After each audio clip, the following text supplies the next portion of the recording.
को नमस्कार और आपका स्वागत है इस इंग्लिश जोन चैनल पर। हम आज आपके लिए लेकर इस वीडियो उपलब्ध हैं VVI the most VVI questions, जो पहली बुक की है, फर्स्ट फ्लाइट जो आपकी पहली बुक है, इस बुक की जो मोस्ट वीवीआई क्वेश्चन है उसे हम लेकर आपके लिए उपलब्ध है। और क्वेश्चन नंबर जो 14 है उस 14 पर आपसे 2 प्रश्न पूछेगा और वह 6 नंबर का प्रश्न होगा। एक मेन क्वेश्चन होगा और एक और में होगा। तो अब विद्यार्थियों, हम आपको सिर्फ 2 आंसर बताएंगे, 2 क्वेश्चन बताएंगे और 2 आंसर बताएंगे और 2 चैप्टर्स से होंगे और आप उसे पूरी तरह से कंप्लीट कर लीजिए। उन्हीं 2 में से कोई एक भी यदि आप याद करके जाइएगा तो अपने एग्जाम में बनाइएगा। दोनों के दोनों प्रश्न ही आने वाले आपके एग्जामिनेशन में हैं, लेकिन अगर दोनों याद कर लीजिएगा तो अति बेहतर, ज़्यादा अच्छा है। और एक भी अगर कम से कम याद करके जाइएगा तो आप जरूर से जरूर बना करके आइएगा। यह मेरी 100% आपके साथ वादा है। तो जो हम कह रहे हैं वह जरूर आप कर लीजिएगा। मीन्स हो सके तो जो 2 आंसर हम दे रहे हैं वह दोनों को आप कंप्लीट करके जाइए, और नहीं तो कम से कम एक जरूर करके जाइएगा। और क्वेश्चन नंबर 14 पर याद रखिएगा, क्वेश्चन नंबर 14 पर याद रखिएगा, वह प्रश्न आपके एग्जाम में पूछेगा ही पूछेगा। तो हम जो पहला क्वेश्चन दे रहे हैं फर्स्ट बुक से, वह पहली जो आपकी सबसे द बेस्ट स्टोरी है 10th क्लास की, जिसका नाम है a letter to God. Means एक पत्र भगवान को जो लेंचो लिखता है। और दूसरा जो हम प्रश्न देंगे वो from the diary of Anne Frank. Anne Frank नाम की 13 वर्ष की जो लड़की है वह प्रश्न को लिखती है। मिस वह एक डायरी को लिखती है और एक सच्चे दोस्त की तलाश में वह डायरी को लिखती है। तो उस चैप्टर से हम आपको क्वेश्चन देने जा रहे हैं और दोनों में से दोनों प्रश्न आपके एग्जाम में पूछेंगे, लेकिन कम से कम एक तो याद करके ही भाई लोग आप लोग जाइएगा। और दोनों अगर याद करके जाइएगा तो मजा ही मजा आ जाएगा। क्या फिर कहना है यार, जबरदस्त। आइए देखिएगा। तो पहला जो लेसन है, द लास्ट लेसन, जीएल फ्लुएंट्स के द्वारा लिखी गई यह स्टोरी है। शानदार सी स्टोरी है, लेटर टू गॉड। मिस आज तक हमने पत्र पापा के पास, मम्मी के पास, भैया के पास, दीदी के पास, बुआ के पास लिखा है, लेकिन किसी ने पत्र को भाई भगवान के पास भी लिखा है। शानदार सी स्टोरी, जबरदस्त स्टोरी, लेटर टू गॉड। आइए हम इसकी बड़ी सी स्टोरी के क्वेश्चन को देखते हैं। और एक क्वेश्चन नंबर 14 पर आपके एग्जाम में पूछेगा, 100% पूछेगा। हमारा वादा है आपके साथ। आप एग्जाम देकर आइएगा तब फिर आप कमेंट कीजिएगा इस वीडियो के कमेंट बॉक्स में। आइए देखते हैं। तो लॉन्ग जो क्वेश्चन है भाई साहब उसको आप देखेंगे। 4 तरह से बड़े प्रश्न आपके एग्जामिनेशन में आपसे पूछे जा सकते हैं। 4 तरह से ए लेटर टू गॉड से बड़ा वाला जो क्वेश्चन है ना, वो आपके एग्जाम में पूछे जा सकते हैं, लेकिन चारों का हम मिला करके और एक आंसर आपको दे रहे हैं। 4 तरह से प्रश्न पूछे जा सकते हैं। चारों प्रश्नों को आप बढ़िया से देखिए और आइए देखते हैं। Why did Lencho write a letter to God? Lencho एक पत्र को भगवान के पास क्यों लिखता है? How did he send the letter? और लेंचो जब पत्र को लिखता है तो वह पत्र को भगवान के पास कैसे भेजता है? जैसे माँ को आप फोन करते हैं तो कहाँ से फोन करते हैं? बाल्टी से, लोटा से, थाली से, गिलास से? अरे नहीं भाई, मोबाइल से आप फोन करते हैं।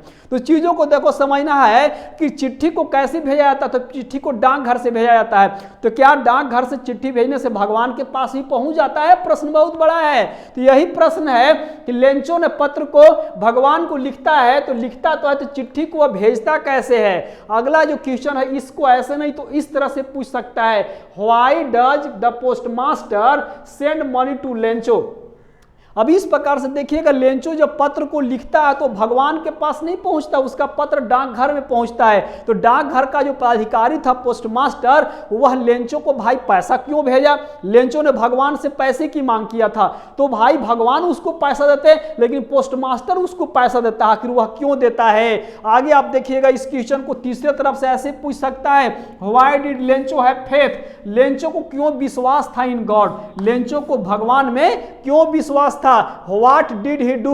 और भगवान में यदि आपका विश्वास है तो आप क्या करते हैं? तो पूजा करते हैं, आरती करते हैं, फल चढ़ावा चढ़ाते हैं, भगवान के नाम से गजते हैं, मंदिर बनवाते हैं, मस्जिद बनवाते हैं, बहुत कुछ आप करते हैं, दान दक्षिणा देते हैं, गरीबों को खिलाते हैं, बांटते हैं, ऐसे कुछ। लेकिन लेंचो को जो भगवान में विश्वास था तो लेंचो ऐसा कुछ नहीं करता है। लेंचो भाई पत्र लिखता है, पत्र लिखकर वह पैसे की मांग करता है। आप पत्र लिखकर पापा मम्मी से पैसे की मांग करते हैं, लेकिन लेंचो पत्र लिखता है तो पत्र लिखकर वह पैसे की मांग भगवान से करता है। अगला जो क्वेश्चन है वो इसको ऐसे पूछ सकता है, how did the post office जो इम्प्लॉइज हैं, मतलब डाकघर के जो कर्मचारी हैं वो हेल्प लेंचो। डाकघर के जो कर्मचारी हैं, मतलब एक जो डाकघर है जहां पर चिट्ठी लेंचो का पहुंचता है, तो उसमें बहुत सारे कर्मचारी गण थे, वे लेंचो को कैसे मदद करते हैं। अगला इस तरह से इस प्रश्न को पूछ सकता है। तो हम आपको 4 प्रकार के प्रश्न बता रहे हैं, 4 में से कोई एक प्रश्न आपके एग्जाम में आ जाएगा और उत्तर चारों का एक है। आप उत्तर को याद कीजिए बेसिकली और प्रश्न को आप देख लीजिए, प्रश्न को मेमोराइज कर लीजिए कि इस तरह से प्रश्न को पूछेगा। तो आइए ध्यान देंगे जी, बोलता है आंसर शुरू हो जाता है ए लेटर टू गॉड, जो आपका ये है ना, मतलब किताब है a letter to God first flight, और उसकी जो पहली स्टोरी है आंसर हम लिखते हैं a letter to God is a very beautiful story. A letter to God है वह एक बहुत सुंदर सी कहानी है। बोलता है रिटेन बाय G.L. फ्लुएंट्स, यह लिखा किसके द्वारा गया है, तो G.L. फ्लुएंट्स के द्वारा लिखा गया है। Lencho is the main character, और इस स्टोरी के जो मुख्य पात्र है उसका नाम क्या है, तो लेंचो है। बोलता है होल स्टोरी, मतलब पूरा जो स्टोरी है ना a letter to God moves around Lencho, वह किसके तरफ मुड़ता है, मतलब स्टोरी घूमता है तो लेंचो के तरफ, लेंचो के चारों तरफ वह कहानी है ना वो घूमता है। Lencho is a farmer, Lencho क्या है भाई, एक किसान है। Who works like an ox, ox का मतलब क्या, बैल, तो लेंचो एक बैल के जैसा ताकतवर आदमी है और बैल के जैसा काम करता है। काची में काम करता है, फील्ड में काम करता है। His house is situated, situated मतलब स्थित होना, ऑन द टॉप ऑफ हिल, हिल का मतलब पहाड़ या पहाड़ी।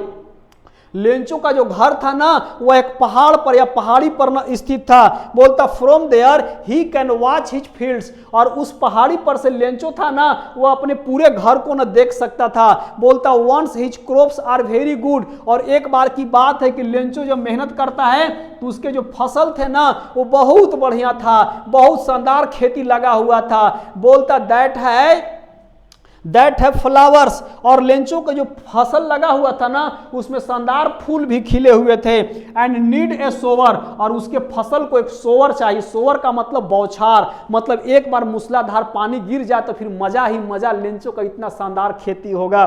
बोलता Lencho hopes very good harvest, और लेंचो होप करता मतलब आशा करता है कि इस बार ना उसका बहुत बढ़िया हार्वेस्ट होगा। हार्वेस्ट का मतलब फसल पैदा होगा। One day Lencho watches towards the sky, और एक दिन की बात है कि लेंचो टुवार्ड्स का मतलब की ओर और स्काई का मतलब बादल। लेंचो एक दिन आकाश में बादल की ओर देखता है सुबह से ही। बोलता ही फील्स, वह महसूस करता है दैट टुडे इट में रेन, कि आज ना वर्षा होगी। मिस आकाश की ओर देखता है तो मेघ जो बादल थे आकाश में तैर रहे थे और छाया किए हुए था, हवा चल रहा था, तो लेंचो को लगता है कि आज वर्षा होगा। In fact that day it rains, और सही बात है कि लेंचो जैसा आशा किया था वैसा होता भी है, उस दिन सच में ना वर्षा होता है। बोलता but with rain heavy hail stones fall, hello stone का मतलब ओला वृष्टि, जो आकाश से पत्थर गिरते पानी के साथ ना, तो उसके साथ हैवी का मतलब भारी, माने बहुत अधिक ना ओला वृष्टि की बौछार हो गई। बोलता those hail stones destroy all the crops of Lencho, और वो जो ओला वृष्टि था ना वो लेंचो के सारे फसल को तहस नहस कर दिया, उसके फसल को ना बर्बाद कर दिया। बोलता हिज ऑल लेबर, और लेंचो का जो सारा लेबर था ना, मेहनत था, ऑफ 1 ईयर, एक साल का पूरा मेहनत था ना, वो डिस्ट्रॉय कर जाता है। डिस्ट्रॉय करना मतलब बच्चों बर्बाद होना, एक साल का पूरा उसका फसल बर्बाद हो जाता है। There is no any his helper, और अब इस प्रकार लेंचो का जब फसल बर्बाद हो गया तो भाई क्या खाएगा, उसके परिवार का लोगों का क्या भोजन मिलेगा। तो लेंचो का वहां पर ना कोई हेल्पर नहीं था, हेल्पर का मतलब मदद करने वाला, जब कोई नहीं था। But he has a strong trust, लेकिन लेंचो का था ना वो बहुत मजबूत ट्रस्ट था। ट्रस्ट का मतलब विश्वास था इन गॉड, बहुत बड़ा विश्वास था लेंचो का भगवान में कि भगवान ने उसको मदद करेंगे। सो ही राइट्स अ लेटर, इसीलिए वह एक पत्र लिखता है और गॉड के पास पत्र लिखता है। आपके पास पैसे की जब जरूरत होता तो आप अपने पापा मम्मी अंकल भैया दीदी इत्यादि के पास पत्र को लिखते हैं, उनसे मांगते हैं। लेकिन लेंचो के पास जब पैसे की जरूरत पड़ा, लेंचो को मदद की जरूरत पड़ा, तो लेंचो अपने सगे संबंधियों के पास नहीं लिख करके बल्कि उस पत्र को वह क्या बोलते भगवान के पास लेंचो पत्र को लिखता है, demanding A help of 100 pesos. और लेंचो है ना वह 100 पेसोस पैसे की मांग करता है। लेंचो है भगवान के पास पत्र लिखता है और 100 पेसोस पैसे की मांग करता है। ही मेल्स, मेल करना माने चिट्ठी को डाकघर में डालना, mails the letter into the mail box, और चिट्ठी को जो लिखता है ना वो लेंचो उस चिट्ठी को डाकघर में डाल देता है। द पोस्टमैन सोच द, और इसके आगे आप देखिएगा जो पोस्टमैन है वह चिट्ठी को अपने पोस्टमास्टर को, अपने प्राधिकारी को दिखलाता है और लेंचो को कैसे मदद मिलता है इसको आप आगे देखिए। जी विद्यार्थीगण तो आप देखिएगा ए लेटर टू गॉड का जो आंसर आप देख रहे हैं, आगे आप देखेंगे ही mails the letter into mailbox, तो जो पत्र पेटी था उस पत्र पेटी में वह जाकर चिट्ठी को डाल देता है। द पोस्टमास्टर सोच, द पोस्टमैन जो था ना उसने सोच करता the letter to his postmaster, तो जो पोस्टमैन था उस चिट्ठी को पोस्टमास्टर को दिखलाता है। एट फर्स्ट सबसे पहले बोथ लाफ, सबसे पहले दोनों थे ना इस चिट्ठी पर, इस लेटर पर हंसते हैं। That the letter has been written to God, कि कैसा आदमी है भाई कि पत्र को ना भगवान के पास लिखता है। गजब, पत्र को कैसा आदमी है कि भगवान के पास लिखता। अरे भाई कोई हिजन के पास लिखता, ओकरा से कुछ मांगता, जो चीज जरूरत था कि भगवान के पास लिख रहा है, कैसा आदमी है। तो वो लोग सबसे पहले चिट्ठी के पते पर हंसते हैं। बट सुन, तुरंत ही the postmaster decides to answer the letter, लेकिन तुरंत जो पोस्टमास्टर था ना वो निर्णय करता है कि नहीं, क्या व्यक्ति का फेथ है भगवान में, इसके विश्वास को भंग न करना चाहिए और इसके पत्र को पढ़ करके इसके पत्र को उत्तर देना चाहिए। बोलता सो ही कलेक्ट्स द मनी, इसीलिए जो पोस्टमास्टर था ना वह पैसा को जमा करता फ्रॉम हिज एम्प्लॉइज। एम्प्लॉइज का मतलब उसके साथ उस पोस्ट ऑफिस में जो काम करने वाले जो लोग थे ना उन सारे लोगों के पास से ना वह पैसा को जमा करता है। बोलता है पैसा को जमा करके एंड रिप्लाइज द लेटर, जो पत्र था ना वह उसका उत्तर देता है विथ 70 पेसोस, 70 पेसोस पैसे जमा हो पाते हैं और 70 पेसोस पैसे को उस एक लिफाफे में डाल करके फ्रॉम गॉड लिखता है पता, और लिख करके वो लेंचो को भेज देता है। तो आपको समझना एक बार में 100 पेसोस पैसा जमा करना पोस्टमास्टर के लिए संभव नहीं था, इसीलिए वो 70 पेसोस जितना जमा हुआ उतना ना उसको मदद के लिए भेज देता है। Lencho gets the money, Lencho ने पैसा को प्राप्त करता है। But again he writes the letter, लेकिन पैसा को प्राप्त करने के बाद वह तुरंत ना एक दूसरा पत्र को लिखता है to God, because he had demanded 100 pesos, क्योंकि उसने भगवान से 100 पेसोस पैसे की मांग किया था। एंड गोट 70 पेसोस, और प्राप्त कितना किया, 70 पेसोस ही पैसे को प्राप्त किया है ओनली। बोलता ही कंप्लेंट्स दैट, और वह शिकायत करता है कि द पोस्ट ऑफिस जो एम्प्लॉइज हैं, मतलब पोस्ट ऑफिस में जो काम करने वाले जो कर्मचारी हैं ना, हैव स्टोलन 30 पेसोस, उन लोगों ने 30 पेसोस पैसे को चुरा लिया है। सो सेंड द रेस्ट मनी, इसलिए जो शेष पैसा है ना उसको भेज दीजिए। सो एज ही में keep his family 1 year alive, जिससे कि वह अपने परिवार के लोगों को 1 साल में जीवित रख सके, भोजन कर सके, दे सके। एंड कैरी ऑन का मतलब जारी रख सके फार्मिंग, फार्मिंग का मतलब खेती, और खेती वाला जो धंधा बिजनेस उसका है ना उस धंधा को वह जारी रख सके। यह था question number 1 a letter to God का। और इसी वीडियो में आप देखिए question number 2 from the diary of Anne Frank का, यह लेटर टू गॉड वाला आ जाएगा या from the diary of Anne Frank वाला आ जाएगा, दो में से कोई एक आ जाएगा। ऐसे 100% चांसेस हैं कि दोनों प्रश्न आ जाएंगे, और जो आपको मन करेगा आप उसका ना उत्तर मजे के साथ लिखिएगा, छोड़िएगा मत। जी आप देखिए from the diary of Anne Frank का। बच्चे लोग आप देखेंगे अभी हम लेटर टू गॉड वाला बतला रहे थे, अब आपको बतलाते हैं from the diary of Anne Frank. और एनी फ्रैंक की लड़की है, वह इसकी लेखिका है। तो आप देखेंगे वह एक डायरी लिखती है। क्वेश्चन है paper has more patience than people explain, बहुत इंपॉर्टेंट क्वेश्चन है। सबसे अधिक बार जो बोर्ड के एग्जामिनेशन में है इसी प्रश्न को पूछे गए हैं। सबसे अधिक बार आप देखेंगे तो इस प्रश्न को सबसे अधिक बार पूछा जाता है। The paper has more patience than people explain, means paper के पास व्यक्ति से अधिक धैर्य होता है, वर्णन कीजिए। Why does Anne Frank keep a diary, Anne Frank ने एक डायरी क्यों रखती है, कारण आपको देना है। What was the name of her diary, और वह जिस डायरी को रखती है ना उसका क्या नाम है। तो यह प्रश्न आएगा या यह प्रश्न आएगा, या नहीं तो देखिए एक और प्रश्न लिखा हुआ है। एनी सेज, एनी जो लड़की है ना वह कहती है teachers are most unpredictable. Unpredictable मतलब जिसके बारे में भविष्यवाणी नहीं की जा सकती है। अनप्रेडिक्टेबल का मतलब जिसके बारे में भविष्यवाणी नहीं की जा सकती। तो शिक्षक एक ऐसे होते हैं जिसके बारे में भविष्यवाणी नहीं की जा सकती है। Is mister Keesing unpredictable? क्या मिस्टर जो किसिंग है वो अनप्रेडिक्टेबल है? मतलब मिस्टर किसिंग भी एक शिक्षक हैं, तो क्या उनके बारे में भविष्यवाणी नहीं की जा सकती है? हाउ, कैसे वर्णन करना है। आंसर देखो लिखा हुआ है, from the diary of Anne Frank. From the diary of Anne Frank is a very beautiful story. यह ना बहुत सुंदर सी स्टोरी है, रिटेन बाय एनी फ्रैंक। किसके द्वारा लिखा गया है? तो एनी फ्रैंक के द्वारा लिखा गया है। She is a 13 years old girl. और एनी फ्रैंक ना एक 13 वर्ष की लड़की है। बोलता है only and writes a world famous diary. जिस डायरी को वह लिखती है ना, from the diary of Anne Frank, वह वर्ल्ड फेमस डायरी है। बोलता सी राइट्स अ डायरी, और वह एक डायरी लिखते हैं in search of A true friend. True friend का मतलब सच्चा दोस्त। एक सच्चे दोस्त के तलाश में वह डायरी को लिखती है। She wants such a friend that she does have so much patience. वह एक ऐसे दोस्त को चाहती है जिस दोस्त के पास में बहुत अधिक पेशेंस होना चाहिए। पेशेंस का मतलब धैर्य होना चाहिए। That does never disclose any one matter. और ऐसा दोस्त ना जब कोई किसी के बारे में वह कुछ जान जाए तो किसी की बात को वह किसी से डिस्क्लोज ना करे, माने किसी को बात को किसी को वह ना कहे।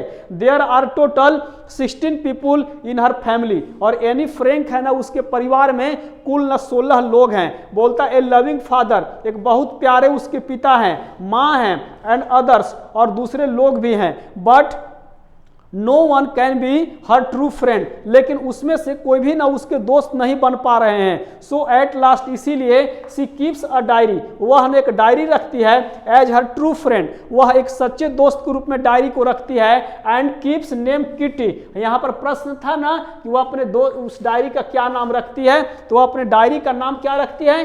किट्टी नाम रखती है टू हर डायरी। बोलता she gives very brief informations about her, और इस डायरी में वह अपने बारे में बहुत न संक्षिप्त सूचना देती है। And writes paper has more patience than people, और वह लिखती है कि पेपर में व्यक्ति के बनिस्पत न अधिक धैर्य होता है। Because A paper discloses the matter of anyone, because a person discloses the matter of anyone, क्योंकि एक जो व्यक्ति है ना वो किसी की बात को जानता है तो वह किसी को बतला देता है, लेकिन एक पेपर में यदि कुछ आप लिख दीजिएगा, उसको बंद करके रख दीजिएगा, तो वह किसी के पास जाकर उसकी बात को नहीं बतलाता। इसके आगे आप देखिएगा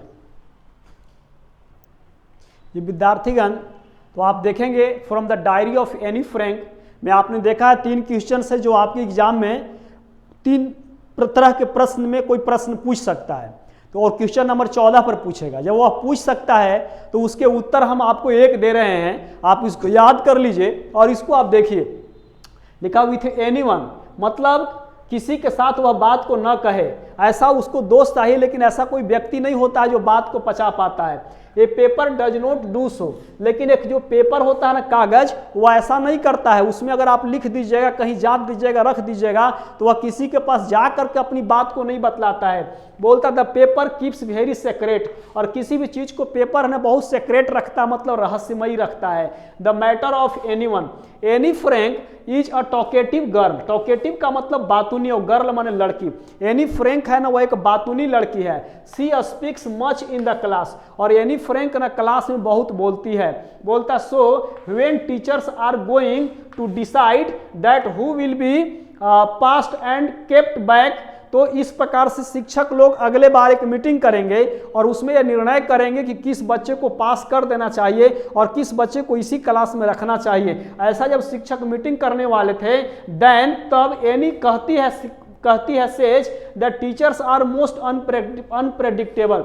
वह कहती है कि शिक्षक ना अनप्रेडिक्टेबल क्रिएचर है, मतलब शिक्षक के बारे में भविष्यवाणी करना बहुत मुश्किल है कि शिक्षक ना किसको पास करेंगे, किसको फेल करेंगे, किसको पीछे वाले क्लास में रखेंगे या किसको आगे वाले क्लास में ले जाएंगे। बोलता सी सेज स्पेशली, वह खासकर कहती है अबाउट मिस्टर किसिंग के बारे में ऐसा कुछ वह कहती है, because she has no good relation with him, क्योंकि मिस्टर किसिंग जो उसके शिक्षक थे उसके साथ ना उसका अच्छा रिश्ता नहीं था। मिस्टर किसिंग गिव्स ऑलवेज हर एक्स्ट्रा होमवर्क, क्योंकि मिस्टर किसिंग एक ऐसे शिक्षक हैं जो एनी फ्रैंक को खासकर एनी फ्रैंक को ही वह ना एक्स्ट्रा होमवर्क हमेशा देते हैं। क्यों? क्योंकि because she speaks much in the class, क्योंकि जो एनी फ्रैंक लड़की है ना वो क्लास में बहुत ज़्यादा ही बोलती है, इसीलिए एक पनिशमेंट सजा के रूप में उसे एक्स्ट्रा होमवर्क देते हैं।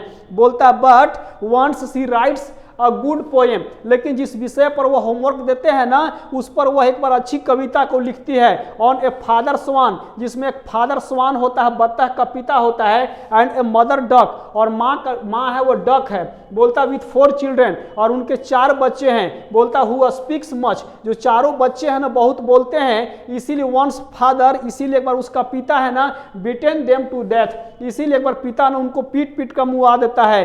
टिल देन, तब से मिस्टर किसिंग अलाउज एनी, तब से मिस्टर किसिंग है ना अलाउ करता है एनी फ्रैंक को speak as much as she likes to speak in the class, जितना अधिक से अधिक बोल सके ना एनी फ्रैंक ना क्लास में बोल सकती है। तो यह महत्वपूर्ण क्वेश्चन था दो from the diary of Anne Frank और ए लेटर टू गॉड, दोनों को आप बच्चे याद कर लीजिएगा। आपके एग्जाम में ना 100% यही प्रश्न पूछेंगे और आप याद करके जाइए, आप बना करके ही आइएगा। और इसके बाद पोएम वाला जो फर्स्ट बुक से आता है उसका एक्सट्रैक्ट आता है, सेकेंड बुक का और ग्रामर का, सब का वीडियो आपको मिलेगा और सब का इसी तरह से वीडियो मिलेगा, बहुत कम्पैक्ट, बहुत कम, और उतना सिर्फ आप पढ़ कर जाइए, आप एग्जाम में पूरी तरह से बना कर आइएगा। जय हिंद, जय भारत, वंदे मातरम।